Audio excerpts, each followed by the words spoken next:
नमस्कार दोस्तों, एक बार फिर से आपका स्वागत है अपने YouTube channel study point Maurya में। दोस्तों, आज की इस क्लास में मैं आपको 9th क्लास की ज्योग्राफी की बुक का लेसन नंबर पहला कराने जा रहा हूं, जिसका नाम है दोस्तों भारत, आकार और स्थिति। दोस्तों, आज की इस क्लास में हम भारत के आकार की और स्थितियों के बारे में अध्ययन करेंगे। तो दोस्तों, बिना समय को व्यर्थ किए आइए हम अपनी क्लास को स्टार्ट करते हैं। दोस्तों, कहना क्या चाहता है हमारा सबसे पहली लाइन क्या कहना चाहता है कि भारत विश्व की प्राचीनतम संस्कृतियों में से एक है। जी हाँ दोस्तों, हमारा जो देश भारत है विश्व की प्राचीनतम संस्कृतियों में से एक है। पिछले दशकों में भारत ने सामाजिक आर्थिक रूप से बहुमुखी उन्नति की है। जी हाँ दोस्तों, हमारे देश जो है वो संस्कृतियों में बाकी विदेशों की तुलना में संस्कृतियों में बहुत ही भिन्न है। और दोस्तों, हमारा जो देश है सामाजिक और आर्थिक रूप से बहुमुखी उन्नति की है। किन क्षेत्रों में दोस्तों? कृषि क्षेत्रों में बहुत उन्नति की है, औद्योगिक क्षेत्रों में उन्नति की है, तकनीकी क्षेत्र में बहुत उन्नति की है और सर्वांगीण रूप से विकास में अद्भुत वृद्धि की है दोस्तों। जी हाँ दोस्तों, हमारे देश तभी तो क्या कहलाता है? अतुल्य भारत। हमारे भारत की कोई तुलना नहीं की जा सकती है, तभी तो बोला कि भारत विश्व की प्राचीनतम संस्कृतियों में से एक है। क्लियर साथियों? तभी तो इसमें कहा है कि भाई पिछले 5 दशकों में भारत ने सामाजिक और आर्थिक रूप से बहुमुखी उन्नति की है। किन क्षेत्रों में दोस्तों? याद रखना, कृषि में, उद्योग में, तकनीकी में और सर्वांगीण आर्थिक विकास में अद्भुत प्रगति हुई है। भारत का विश्व इतिहास में भी बहुत महत्वपूर्ण योगदान रहा है। जी हाँ दोस्तों, कि हमारा जो भारत है वो विश्व के इतिहास में अपना बहुत बड़ा योगदान दिया है। ठीक है दोस्तों, तो समझ आ गया होगा हमारे देश ने किन किन क्षेत्रों में बहुत बड़ी उन्नति की। याद रखना दोस्तों, पहला कृषि क्षेत्र में बहुत ही उन्नति की है, औद्योगिक क्षेत्रों में की है, तकनीकी मतलब टेक्नोलॉजी सेक्टर में भी बहुत उन्नति की और संपूर्ण रूप से मतलब कह सकते हैं सर्वांगीण आर्थिक विकास में बहुत ही प्रगति की है दोस्तों। ठीक है दोस्तों, अगर हम देखें दोस्तों, हमारा देश 50 साल पहले और अब देखें तो बहुत परिवर्तन आया और आगे आने वाले 50 साल में अभी हमारा देश बहुत ही परिवर्तन होंगे अपने देश में। ठीक है दोस्तों, अब चलते हैं, अब समझते हैं हमारे जो भारत है उसकी हम थोड़ी सी स्थितियों के बारे में पढ़ते हैं कि भारत की क्या स्थिति है दोस्तों। स्टार्ट करते हैं। भारत एक विशाल देश है। जी हाँ दोस्तों, भारत एक बहुत ही बड़ा देश है। यह उत्तरी गोलार्ध में स्थित है। दोस्तों, मैं थोड़ा सा इसमें आपको बता दूं उत्तरी गोलार्ध और दक्षिणी गोलार्ध का अर्थ क्या है। दोस्तों, ये हमारी जो डैश डैश करके लाइनें हैं ये 0 डिग्री पर है। इसे हम भूमध्य रेखा कहते हैं। क्या बोलते हैं? भूमध्य रेखा, जिसको हम विषुवत रेखा कहते हैं। जो भी दोस्तों इस लाइन से जितने भी देश ऊपर की तरफ आएंगे इस अर्ध गोलार्ध में, इस आधे गोले में जो आएंगे इसे बोलते हैं उत्तरी गोलार्ध, और जो दक्षिण में आएंगे इसे बोलेंगे दक्षिणी गोलार्ध। ठीक है, तभी हमारा देश कहाँ है दोस्तों? उत्तरी गोलार्ध में। क्यों? क्योंकि उत्तर की ओर शिफ्ट है। जैसे अगर पेपर में पूछता ऑस्ट्रेलिया उत्तरी गोलार्ध में या दक्षिणी गोलार्ध में, तो आपका आंसर पता है होना चाहिए दोस्तों, ये दक्षिणी गोलार्ध में है। क्लियर है? ओके, अब हम समझते हैं साथियों, इसमें हमारे भारत का जो आकार है और उसकी स्थिति है वो समझते हैं दोस्तों। ठीक है, चलिए अब हम समझते हैं हमारे भारत की स्थिति। कहते हैं ये उत्तरी गोलार्ध में स्थित है। इसका मुख्य भाग 8 डिग्री 4 उत्तर में, ठीक है, उत्तर से 37 डिग्री 6 उत्तरी अक्षांश में। दोस्तों, ये जो हमारी लाइन विषुवत रेखा के समानांतर जो खींची गई है ये हमारी अक्षांश रेखाएं होती हैं, और जो सीधी खींची जाती हैं वो हमारी देशांतर रेखाएं हैं। तो दोस्तों, यहाँ पे हमारा जो आकार पता लगता है कि भारत का जो आकार है साथियों वो क्या है कि 8 डिग्री 4 उत्तर से 8 डिग्री 4, दोस्तों ये देखो, ये 8 डिग्री, यहाँ पे 8 डिग्री 4 उत्तर से 37 डिग्री 6, 37 डिग्री 6 उत्तर अक्षांश में। अक्षांश मतलब बताया था मैंने अभी, ये अक्षांश रेखाएं होती हैं जो विषुवत रेखा के समानांतर होती हैं, और ये देशांतर रेखाएं होती हैं जो उत्तर से दक्षिण की ओर काल्पनिक रेखाएं खींची जाती हैं। ठीक है दोस्तों, तथा 68 डिग्री 7, 68 डिग्री 7, जो 68 डिग्री 7 है दोस्तों ये गुजरात के यहाँ से टच करती हुई आती है, तथा 37 डिग्री 25 है ना, सॉरी 97 डिग्री 25 में दोस्तों जो ये अरुणाचल प्रदेश से टच करती हुई आती है। तो दोस्तों ये जो हमारी रेखाएं जो खींची गई हैं ये काल्पनिक रेखाएं हैं दोस्तों। ठीक है, जिससे हमें पता लगता है कि हमारा भौगोलिक जो स्थान है वो कहाँ है। क्लियर हो गया दोस्तों। ठीक है, अब आते हैं दोस्तों अपना अगला पॉइंट। यहाँ कहता है एक लाइन, कर्क रेखा 23.5 डिग्री मतलब 23 डिग्री 30 जो उत्तर में देश को, देखो दोस्तों यहाँ पे हमारी 23.5 डिग्री में 23.5 डिग्री में हमारा गुजरात मध्य प्रदेश से काटती हुई हमारी कर्क रेखा जाती है दोस्तों। ठीक है, देश को लगभग 2 बराबर भागों में बांटती है। दोस्तों अगर पेपर में पूछ सकता है कि भाई ऐसी कौन सी रेखा है जो बराबर को 2 बराबर भागों में बांटती है, तो आपको पता होना चाहिए दोस्तों वो है कर्क रेखा, जो कि दोस्तों 23.5 डिग्री पर है, मतलब 23 डिग्री 30 उत्तर में उपलब्ध है। ठीक है साथियों, अब चलते हैं आगे। कहता है कि मुख्य भूभाग के दक्षिण पूर्व में अंडमान निकोबार द्वीप समूह, बंगाल की खाड़ी में, एक मिनट दोस्तों, हाँ, मुख्य भूभाग के दक्षिण पूर्व में अंडमान निकोबार द्वीप समूह बंगाल की खाड़ी में तथा दक्षिण पश्चिम में लक्षद्वीप द्वीप समूह अरब सागर में स्थित है। अपनी एटलस की सहायता से इन द्वीप समूहों का विस्तार ज्ञात करो। दोस्तों मैं आपको बताना चाहता हूँ क्या कहना चाहता है हमारा, जो कि दोस्तों यहाँ पे हमारा, इसको थोड़ा बड़े मैप में आपको मैं समझाता हूँ जो कि आपको बहुत आसानी से समझ आएगा दोस्तों। जी हाँ, आगे दोस्तों देखो, दोस्तों ये जो है हमारा मैप है भारत का। ठीक है, बंगाल की खाड़ी में दोस्तों हम जानते हैं कि अंडमान निकोबार द्वीप समूह है, और अरब सागर में दोस्तों अपना क्या है, लक्षद्वीप है। क्लियर, अभी इसमें भी आएंगे दोस्तों, समझ आ गया। तो यही हमारा ये पॉइंट कहना चाहता था। ठीक है, अब चलते हैं आकार की बात करते हैं। किसके आकार की बात दोस्तों, अपने भारत के आकार की। भारत के भूभाग का कुल क्षेत्रफल लगभग 32.8 लाख वर्ग किलोमीटर है। दोस्तों ये जो पीला वाला अपना भारत है ना, इसका जो पूर्ण रूप से इसका जो क्षेत्रफल है वो 32.8 लाख वर्ग किलोमीटर है। कितना दोस्तों, 32.8 लाख वर्ग किलोमीटर है। कंपटीशन के एग्जामों में दोस्तों अक्सर पूछा जाता है कि भारत का जो भूभाग या उसका भारत का कुल जो क्षेत्रफल है वो कितना है, तो हमें पता होना चाहिए 32.8 लाख वर्ग किलोमीटर है। कभी कभी वो कंफ्यूज करने के लिए वो क्या दोस्तों 23.8 भी लिख सकता है, तो हमें पता होना चाहिए 32.8 लाख वर्ग किलोमीटर, 1000 वर्ग किलोमीटर नहीं, लाख वर्ग किलोमीटर। क्लियर, अब चलते हैं अगला, भारत का, जी हाँ दोस्तों क्या कहता हमारा, भारत का क्षेत्रफल विश्व के कुल भौगोलिक क्षेत्रफल का 2.4% है। दोस्तों ये देखो, ये हमारे जैसे हम बोलते हैं ना 100% है ना, ये 100% भूभाग है दोस्तों, उसका मात्र 2.4% है क्या हमारा भारत। क्लियर, ओके, अब चलते हैं आगे। क्या कहता हमारा चित्र 1.2 में स्पष्ट है कि भारत विश्व का 7वां बड़ा देश है। दोस्तों भारत जो है विश्व का 7वां बड़ा देश है। कैसे, ओके, अब ये भी दिखा देते हैं हम आपको। जी हाँ, पहले नंबर पे दोस्तों रूस है, पहले नंबर पे कौन है, रूस है, फिर उसके बाद कनाडा है, फिर उसके बाद संयुक्त राज्य अमेरिका, चीन, ब्राजील, ऑस्ट्रेलिया और भारत। तो भारत कौन से नंबर पे आता है दोस्तों, 7वें नंबर पे आता है। विश्व के 7 बड़े देशों का ये क्या है दोस्तों, पाई चार्ट है, जिसे दंडारेख भी बोलते हैं। क्लियर, ओके, तो याद हो गया होगा हमें इस क्लास में। ये भी पेपर में पूछ सकता है दोस्तों, इसलिए मैं बारीकी से आपको एक एक चीज समझाता जा रहा हूं। भारत विश्व का 7वां बड़ा देश है। भारत की स्थल सीमा रेखा लगभग 15,200 किलोमीटर। दोस्तों अब ये भी बता देता हूँ, स्थलीय सीमा किसे कहते हैं। ये हमारा भारत है, ठीक है, भारत है हमारा ही।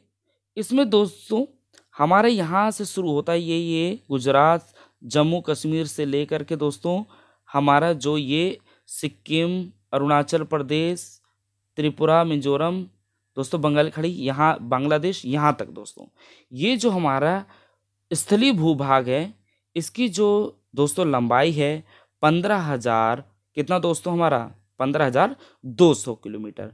और समुद्री तट रेखा दोस्तों ये जो लिखा है ना, समुद्री तट रेखा अंडमान निकोबार द्वीप समूह तथा लक्षद्वीप समूह के साथ 7,516.6 किलोमीटर। दोस्तों ये कौन सा बोल रहा है, 5,000, देखो दोस्तों एक सेकंड, 7,516 किलोमीटर। दोस्तों ये इसका घेरा तटीय भाग, यहाँ से लेके दोस्तों जो ये समुद्र के तटों से घिरा है।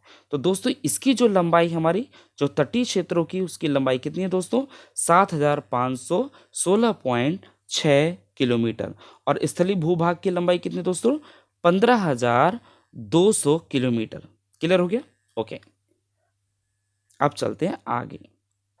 आगे क्या कहता है कि भारत के उत्तर पश्चिम, उत्तर तथा उत्तर पूर्वी सीमा पर नवीनतम वर्लित पर्वत है। दोस्तों हम जानते हैं कि हमारा जो देश है वो भारत देश है, वो उत्तरी गोलार्ध में।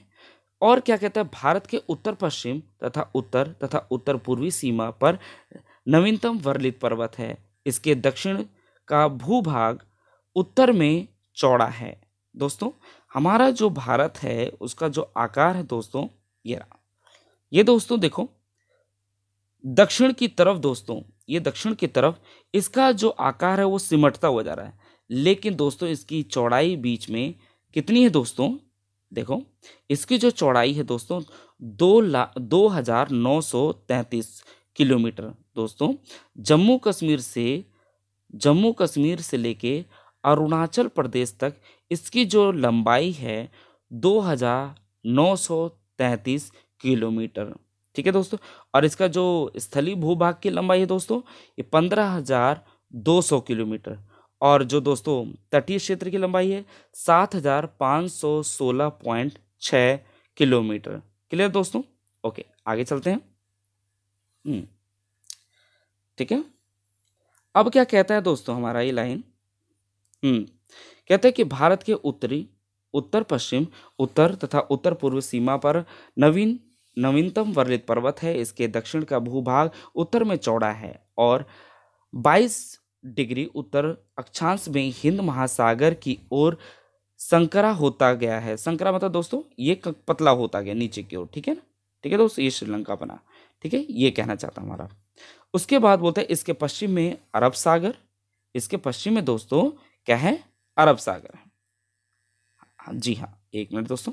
हाँ, इसके पश्चिम में दोस्तों, ठीक है, पश्चिम में दोस्तों क्या है? अरब सागर है यहाँ पे। और इसके पश्चिम में अरब सागर और पूर्व में बंगाल की खाड़ी स्थित है। चित्र 1.3 में देखिए कि अक्षांश और देशांतर का विस्तार लगभग 30 डिग्री है, परंतु फिर भी पूर्व पश्चिम, जी हाँ, पूर्व पश्चिम का विस्तार उत्तर दक्षिण के विस्तार की अपेक्षा बहुत ही कम प्रगति प्रतीत होती है। गुजरात से अरुणाचल प्रदेश के स्थलीय समय में 2 घंटे का अंतर है। अतः 82.30 डिग्री पूर्व देशांतर रेखा को भारत का मानक यामोत्तर माना जाता है। दोस्तों 82.82 डिग्री पूर्व देशांतर रेखा को भारत की मानक यामोत्तर माना गया है, जो कि उत्तर प्रदेश के मिर्जापुर से गुजरती है। अक्षांश का प्रभाव दक्षिण से उत्तर की ओर दिन और रात की अवधि पर पड़ता है। ओके, अब आगे चलते हैं दोस्तों। क्या कहता हमारा अगला पॉइंट? भारत तथा विश्व। भारतीय भूखंड एशिया महाद्वीप के पूर्व और पश्चिम के मध्य में स्थित है। कैसे दोस्तों? कह रहे थे कि जो भारत का भूभाग है दोस्तों वो क्या है? एशिया में स्थित है। आप जैसा मैप में देख रहे हैं, ठीक है। हाँ, भारतीय भूभाग एशिया महाद्वीप का दक्षिणी विस्तार है। हिंद महासागर जो कि पश्चिम में यूरोप देशों और पूर्वीय एशियाई देशों को मिलाता है। दोस्तों जैसा हम जानते हैं विश्व में जो हमने एक लाइन खींची थी दोस्तों, एक काल्पनिक रेखा खींची थी, ये दोस्तों हमारा क्या है? विश्व है। विश्व की ये विषुवत रेखा है। तो हमारा जो भारत है दोस्तों यहाँ पर है। तभी तो बोल रहा है कि ये कहाँ है दोस्तों? कि भारतीय भूभाग दक्षिणी मतलब एशिया महाद्वीप का दक्षिणी विस्तार है। मतलब कि एशिया के दक्षिण में ही तो हमारा क्या है दोस्तों? भारत का विस्तार है। आगे चलते हैं। आगे चलते हैं दोस्तों। हिंद महासागर जो कि पश्चिम में यूरोपीय देशों और पूर्वी एशियाई देशों को मिलाता है, भारत को केंद्रीय स्थिति प्रदान करता है। देखिए दक्षिण का पठार हिंद महासागर में शीर्षवत फैला हुआ है और पश्चिमी एशिया, अफ्रीका, यूरोप के देशों के साथ साथ पूर्वी एशिया के देशों से भी पूर्वी तट के माध्यम से निकटतम संबंध बनाए हुए हैं। हिंद महासागर में किसी भी देश की तटीय सीमा भारत जैसी नहीं है। भारत की इस महत्वपूर्ण स्थिति के कारण एक महासागर का नाम इसके नाम पर रखा गया।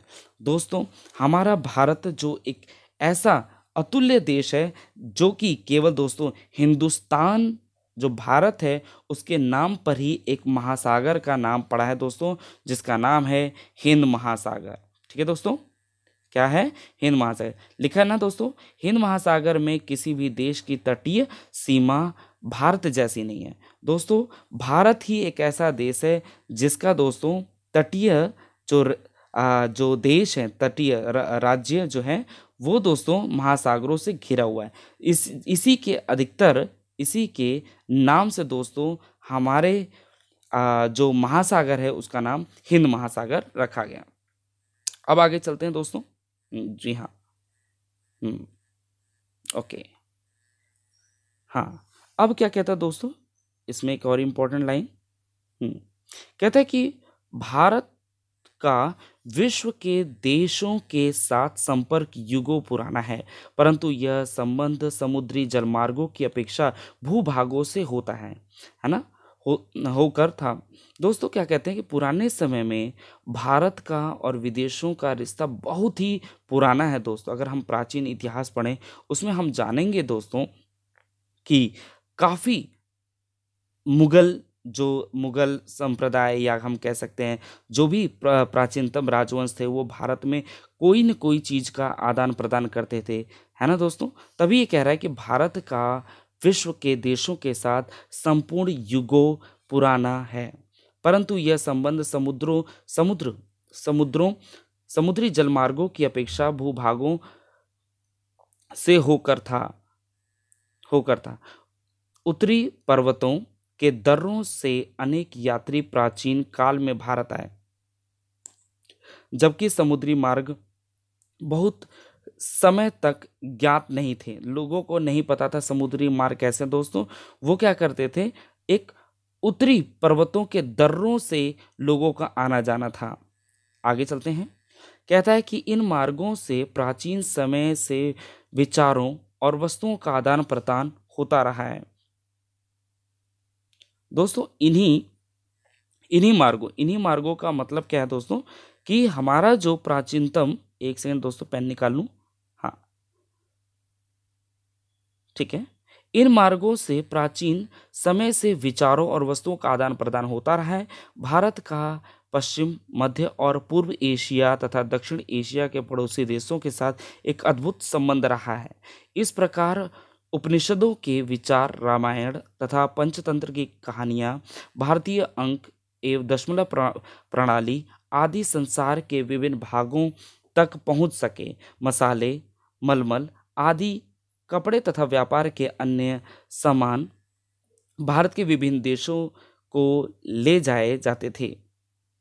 इसके विपरीत यूनानी स्थापत्य कला तथा पश्चिमी एशिया की वास्तुकला के प्रतीक, मीनारों तथा गुंबदों का प्रभाव हमारे देश के विभिन्न भागों में देखा गया। दोस्तों हमारे देश में बहुत से पश्चिमी देश के, पूर्वी देशों के लोग, एशियाई देशों ने दोस्तों बहुत चीज़ों का आदान प्रदान किया। पंचतंत्र की कहानियाँ हो, दशमलव प्रणाली हो, है ना, मसाले हों, मलमल के कपड़े हों और बहुत विभिन्न प्रकार के स्थापत्य कलाओं का भी आदान प्रदान किया है। दोस्तों अब आगे चलते हैं। क्या कहता है दोस्तों भारत के पड़ोसी देश। भारत का दक्षिण एशिया में एक महत्वपूर्ण स्थान है। भारत में दोस्तों ये थोड़ा ठीक है ना, 28 राज्य और 8 केंद्र शासित प्रदेश हैं। ठीक है, आगे चलते हैं। भारत की भूमि की सीमा उत्तर पश्चिम में पाकिस्तान और अफगानिस्तान के साथ, उत्तर में चीन, तिब्बत, नेपाल और भूटान के साथ तथा पूर्व में म्यांमार तथा व बांग्लादेश के साथ। देखो दोस्तों यही कहना चाहता हमारा, पूर्व में दोस्तों पाकिस्तान, अफगानिस्तान है, उत्तर में दोस्तों चीन तिब्बत है दोस्तों हमारा। और हमारे पूर्व में क्या कौन सा देश है दोस्तों? म्यांमार है। ठीक है, ये रहा। ठीक है, ओके, आगे चलते हैं। दक्षिण में, जी हाँ, एक मिनट दोस्तों, हाँ, दक्षिण में समुद्र पार हमारे पड़ोसी दो द्वीप समूह राष्ट्र श्रीलंका और मालदीव हैं दोस्तों। हमारा जो देश है भारत, उसके दक्षिण क्षेत्र में हमारा एक जो पड़ोसी देश है दोस्तों, कौन? श्रीलंका और मालदीव। श्रीलंका दोस्तों, है ना। हम श्रीलंका और मालदीव, ये इन दो पड़ोसी देशों की बात कर रहा है। दो पड़ोसी दो द्वीप समूहों की बात करता है दोस्तों। भारत और श्रीलंका के बीच छोटी समुद्री रास्ता पाक जल संधि दोस्तों। ये जो रास्ता है ना, ये दिख रहा है आपको, ये जो इसको कहते हैं दोस्तों जल संधि तथा मन्नार की खाड़ी है। मालदीव लक्षद्वीप समूह के दक्षिण में स्थित है दोस्तों। मालदीव जो है वो क्या है? दक्षिण में स्थित है भारत के। अपने पड़ोसी देशों के साथ भारत के भौतिक और ऐतिहासिक संबंध बहुत अच्छे रहे हैं। अपनी एटलस में एशिया के मानचित्र में देश की भारत कैसे अलग दिखाई देता है। ठीक है दोस्तों, इसमें आप एक बार इसको दोबारा इस लेसन को पढ़िएगा दोस्तों। ठीक है दोस्तों, मैं उम्मीद करता हूँ कि जो भी हमने इस पाठ के महत्वपूर्ण पॉइंटों को समझा वो आपको क्लास में याद हो गया होगा। तो दोस्तों, मिलते हैं अपनी अगली क्लास में एक नए लेसन के साथ, एक नई वीडियो के साथ। नमस्कार दोस्तों।